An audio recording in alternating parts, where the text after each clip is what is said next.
let's talk a little bit, and Richard, perhaps you can help us with this. Let's talk about if someone is an indie game developer, which most of the people listening at the moment are indie game developers, hobbyists or beginners or more more experience along that continuum.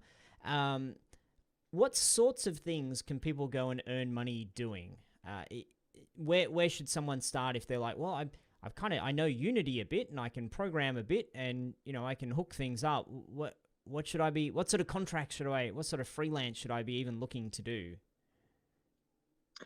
I think it should be something you enjoy as well as you're good at, because freelancing is one of those things where you are going to get clients that maybe aren't doing something that particularly excites you. So taking joy in the work itself, I think, is important.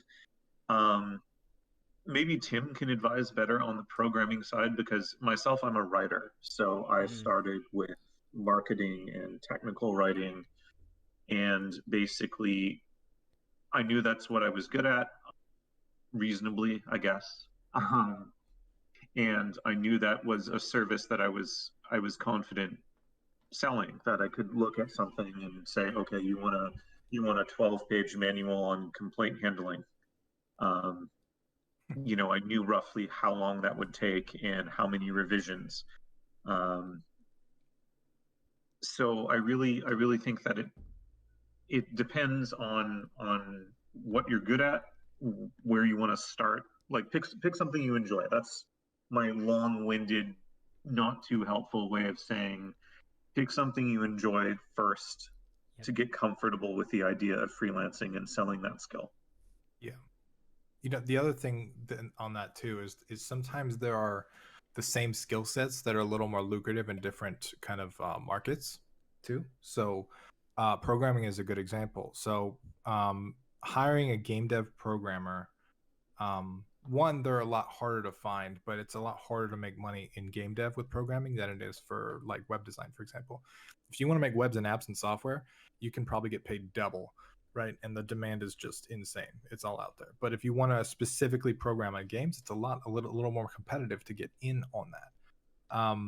So just consider that as well. Not that you should follow the money. I think you should kind of do what you want to do. I mean, we're all here because we like that stuff. But What do you guys think about that though? Do you think you should specifically try to say whatever it is I'm trying to do as my day job or my dream I'm working on, for example, making games, I should go do freelancing that's directly related to that so that I can get better at my day job. So I shouldn't go off and do contract writing stuff or web development because that's not what I'm trying to do for my day job. I want to do things that are related so I get better. Do you think it has to be like that? Is it absolutely you need overlap, or you can freelance doing whatever you happen to enjoy and or can earn some money from? you know, sorry, Richard, just real quick.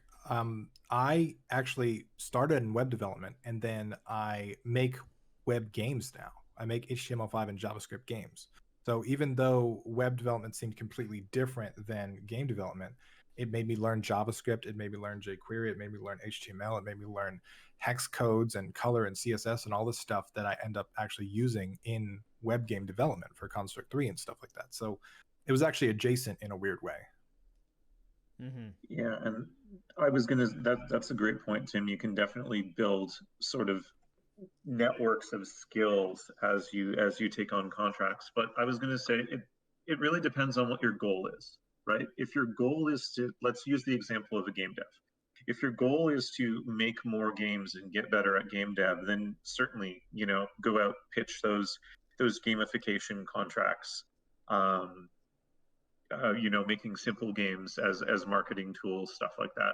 Those are great, but they're harder to find. If your goal is to eat, or you're a programmer and your goal is to hire artists to make art for your game because, like me, you are a terrible artist and should not go near a pixel, then maybe learning React and pitching your skills as a React developer is the easier way to go. The other part of that too is that a lot of times freelancers will try to go to they feel more comfortable.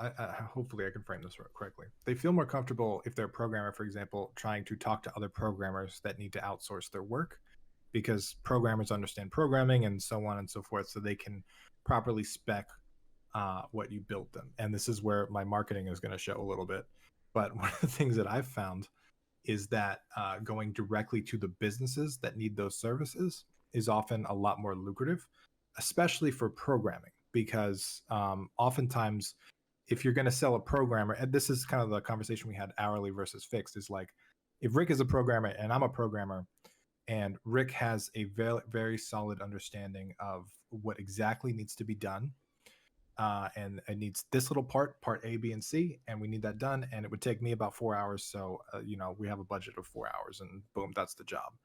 Versus if you talk to a business owner, for example, you might be able to land the deal for the entire system. So like, we can build you basically what you're talking about, the whole multiplayer system or whatever it is on that. And then you can kind of, you can be the one hiring other people. So I've taken on freelance gigs at such a big scale that I couldn't do them, but then I outsource other parts of that contract to the people that I know that can get them done. And eventually my freelance business, I stopped doing any of the actual freelance work. I just got really good at talking to clients.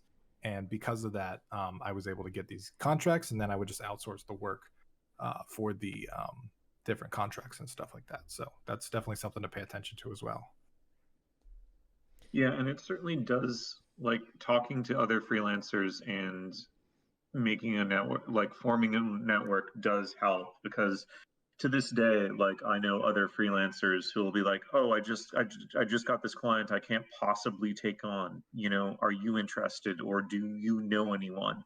And then when you're passing clients to people that you trust, people that usually that's some good freelance karma, and that can come back to you.